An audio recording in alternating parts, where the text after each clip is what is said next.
Hello বন্ধুরা, বন্ধুরা আপনাদের যাদের ব্লুটুথ স্পিকারের চার্জের পিনটা নষ্ট হয়ে গেছে বা ভেঙে গেছে, তারা একটা নতুন চার্জিং পিন কীভাবে লাগাবেন সেটাই আমি দেখাবো। তা আপনারা ভিডিওটা প্রথম থেকে শেষ পর্যন্ত দেখুন যে একটা নতুন চার্জিং পিন কীভাবে আমি এর মধ্যে লাগাচ্ছি।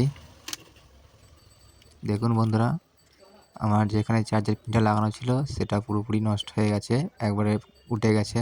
তো এখানে নতুন চার্জিং পিন লাগালে পরে এখানে থাকবে না, আবার পরবর্তী সময় চার্জিং দেওয়ার সময় ভেঙে যাবে। তাই আমি এখানে অন্য একটা পিন ব্যবহার করব। তা আপনারা দেখুন